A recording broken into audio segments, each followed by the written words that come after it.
खबरें आ रही हैं, भले ही दिखाई ना जा रही हों गोदी मीडिया के द्वारा, विश्व भर के गोदी मीडिया के द्वारा, लेकिन खबरें आने लगी हैं कि अमेरिका के राष्ट्रपति डोनाल्ड ट्रंप अब बैकफुट में आ गए हैं, क्योंकि ईरान ने मजबूती से उनके और इजराइल के द्वारा किए गए संयुक्त हमलों का जवाब देने के बाद अब पूरी विश्व की अर्थव्यवस्था पर अटैक करना शुरू कर दिया है। तो चलिए समझते हैं किस प्रकार ट्रंप साहब बैकफुट में आने लगे हैं।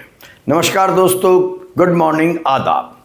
ईरान पर अमेरिका और इजराइल के हमलों के बाद वेस्टर्न एशिया, पश्चिमी एशिया का माहौल बड़ी तेजी से बदलने लगा है और बड़े स्पष्ट संकेत मिलने लगे हैं कि अब ये मामला थोड़े दिनों की लड़ाई का नहीं है, बल्कि बड़ी लंबी लड़ाई का है। और याद रखिएगा, इतिहास बताता है कि जब भी महाशक्तियां किसी युद्ध में उतरती हैं तो शुरुआती चरण में भले ही उनको बढ़त मिल जाए, उसके बाद हालात उनके काबू से बाहर हो जाते हैं। आज जो पश्चिमी एशिया में स्थिति दिखाई दे रही है वो केवल 3 देशों के बीच का टकराव भर नहीं है, बल्कि क्षेत्रीय पावर की राजनीति, यानी कि ऊर्जा की राजनीति, धार्मिक राजनीतिक ध्रुवीकरण और ओवरऑल वर्ल्ड पावर के बैलेंस का मामला इसमें शामिल हो चुका है। अमेरिका के युद्धों का इतिहास समझिए, तब आपको समझ में आएगा डोनाल्ड ट्रंप कैसे बैकफुट में आ रहे हैं। 20वीं सदी के दूसरे हिस्से में शुरू हुआ वियतनाम वार इसका सबसे बड़ा उदाहरण है, जिसने यह दिखा दिया था कि आधुनिक आर्मी पावर, सैन्य पावर के बाद भी हर परिस्थिति में ये जरूरी नहीं होता जो बलशाली हो वही जीते। वियतनाम वॉर मूलतः शीत युद्ध के बाद जो इंटरनेशनल कंपटीशन हुआ था अमेरिका और सोवियत संघ के बीच, उसकी पैदाइश था। सेकेंड वर्ल्ड वॉर के बाद वियतनाम 2 हिस्सों में बंट गया, उत्तर वियतनाम और दक्षिण वियतनाम। उत्तर वियतनाम में कम्युनिस्ट सरकार थी हो ची मिन की, और दक्षिणी वियतनाम में अमेरिका परस्त या अमेरिका समर्थित शासन था। अमेरिका को डर था कि यदि वियतनाम में कम्युनिस्ट ताकतों की पूरी जीत हो गई, उत्तरी और दक्षिणी वियतनाम में कम्युनिस्टी आ गए, तो अन्य देशों में भी साम्यवाद फैलने लगेगा। और इसी आशंका के चलते 1960 के दशक में अमेरिका ने अपनी गुंडागर्दी दिखाते हुए वियतनाम में सैन्य हस्तक्षेप किया। निश्चित तौर पर जो हस्तक्षेप किया वो ह्यूमन राइट्स के नाम पर किया गया, मदद के नाम पर किया गया, लेकिन लाखों सैनिक वियतनाम भेजे गए, भारी बमबारी हुई, भारी तबाही हुई, लेकिन अंततः हासिल क्या हुआ? उत्तर वियतनाम की सेना और उसके सहयोगी गुरिल्ले लड़ाके, जिन्हें मैं आपको टर्म बताता हूं क्या कहा जाता था, वियतकॉन्ग, इन गुरिल्ले लड़ाकों को, इन लोगों ने जंगलों में, सुरंगों में और अपने देश की जनता के समर्थन के सहारे अमेरिका को छक्के छुड़ा दिए थे, अमेरिका की सेना के। युद्ध बड़ा लंबा खिंचा, हजारों अमेरिकी सैनिक, नोट कीजिएगा, बलशाली राष्ट्र अमेरिका के हजारों सैनिक वियतनाम में मारे गए। निश्चित तौर पर वियतनाम में भी लाखों लोगों की मौत हुई। अमेरिकी समाज के भीतर इस युद्ध के खिलाफ बड़ा आंदोलन शुरू हो गया। विश्वविद्यालयों में प्रदर्शन होने लगे, सड़कों पर लोग युद्ध का विरोध करने लगे, और अंत में 1973 में अमेरिका को झक मारकर अपनी सेना वापस बुलानी पड़ी, और 1975 में उत्तर वियतनाम की जीत के साथ युद्ध समाप्त हुआ। गौर कीजिएगा, अमेरिका हारा, अमेरिका समर्थित फोर्सेस हारी, और उत्तर वियतनाम 1975 में इस युद्ध को जीत गया। अफगानिस्तान का अनुभव याद कीजिए। 2001 में इसी अमेरिका में विश्व के सबसे बड़े या मजबूत कथित लोकतंत्र ने, लेकिन मेरी नज़रों में सबसे बड़े गुंडे ने आतंकवाद का नाम लेकर, आतंकवाद के खिलाफ जाने का नाम लेकर अफगानिस्तान पर सैन्य कार्रवाई शुरू कर दी। अफगानिस्तान में तालिबान की सरकार थी, जिस पर आरोप था कि उसने अलकायदा और ओसामा बिन लादेन जैसों को पनाह दी है। 11 सितंबर 2001 के आतंकी हमलों के बाद अमेरिका ने तालिबान सरकार को हटाने और आतंकी नेटवर्क को ख़त्म करने के उद्देश्य से ये युद्ध शुरू किया।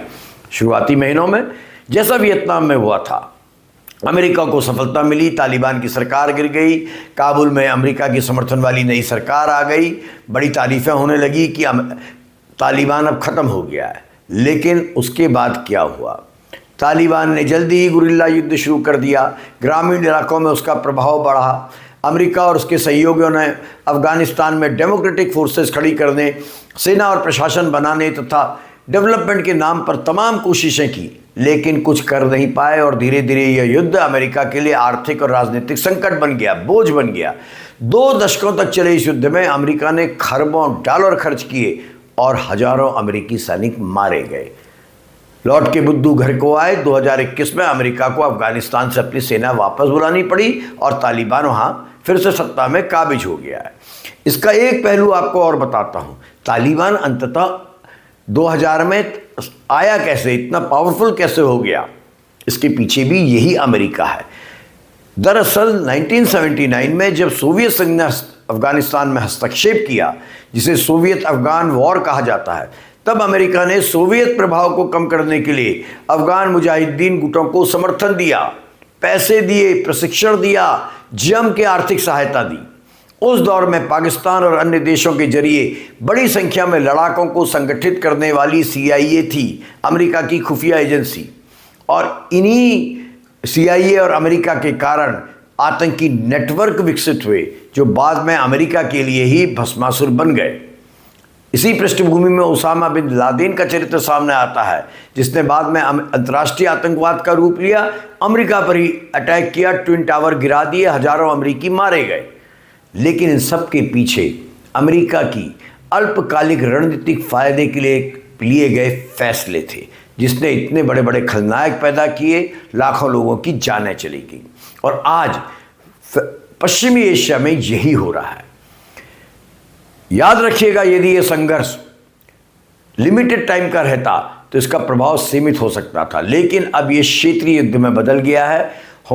जो होर्मुज जल डमरू मध्य है, होर्मुज स्ट्रेट है, जहां से दुनिया का सारा तेल और LNG गुजरता है, बहुत बड़ी हिस्सा में LNG और तेल गुजरता है, उसको ईरान ने रोक दिया है, जिसके कारण वैश्विक पावर बाजार में, ऊर्जा बाजार में कीमतों का उथल पुथल होने लगी है। तेल की कीमतें बढ़ गई हैं, महंगाई बढ़ रही है, देश की अर्थव्यवस्थाओं पर बड़ा असर पड़ने लगा है।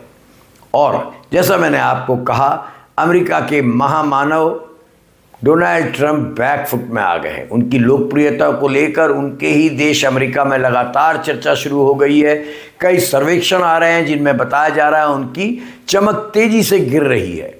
और एप्स्टीन फाइल का जो लेटेस्ट धमाका आया है, जिसमें उनके सेक्सुअल ओरिएंटेशन के बारे में बताया गया है, एक महिला की डिटेल्स जारी की गई हैं, जिसने बताया जो मात्र 15 बरस की थी, तो किस प्रकार उनका यौन शोषण एप्स्टीन के जरिए अमेरिका के वर्तमान राष्ट्रपति ने किया। तो डोनाल्ड ट्रंप की हालत खराब होती जा रही है। अमेरिकी राजनीति में याद रखिएगा, इस प्रकार के जो युद्ध हैं वे हमेशा दोधारी तलवार साबित हुए हैं। स्टार्टिंग में सफलता मिल भी जाए, बाद में अमेरिकन की हालत खराब होती ही होती है। अमेरिका के भीतर ये सवाल उठने लगे हैं कि विदेशों में चल रहे इस युद्ध की कीमत कौन चुका रहा है? सरकार चुका रही है, सैनिक चुका रहा है, या आम नागरिक?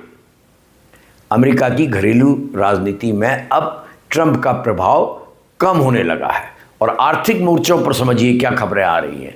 बेहद गंभीर खबरें हैं। खाड़ी के कुछ बड़े देश जैसे Saudi Arabia, United Arab Emirates और कुवैत विदेशों में, पर्टिकुलरली अमेरिका में, अपने इन्वेस्टमेंट की समीक्षा कर रहे हैं। युद्ध के कारण शिपिंग उद्योग प्रभावित हो गया है, ऊर्जा निर्यात प्रभावित हो गया है, पर्यटन पर असर पड़ने लगा है। इससे इन सऊदी के देशों के बजट पर बेहद दबाव बढ़ गया है। ऐसी खबरें आ रही हैं कि खाड़ी देशों के जो सॉवरेन वेल्थ फंड हैं, जो इन्वेस्टमेंट करते हैं, वो अमेरिका में $2 ट्रिलियन से अधिक का निवेश जो उनका है उसे कम करने का विचार कर रहे हैं। और यदि ऐसा हुआ तो पूरे वित्तीय बाजार में भारी उथल पुथल मचनी तय है। बहुत सारे जो फाइनेंशियल एनालिस्ट हैं, विश्लेषक हैं, वो इसे वॉशिंगटन पर एक अप्रत्यक्ष आर्थिक दबाव के रूप में देख रहे हैं। यह संकेत है कि युद्ध की कीमत केवल रणभूमि तक सीमित नहीं रहती, वो धीरे धीरे अर्थव्यवस्था और अंतर्राष्ट्रीय इकोनॉमिक्स तक पहुंच जाती है। इसलिए यदि ये युद्ध अभी नहीं थमा तो अमेरिका के राष्ट्रपति डोनाल्ड ट्रंप के हालात और खराब होने तय।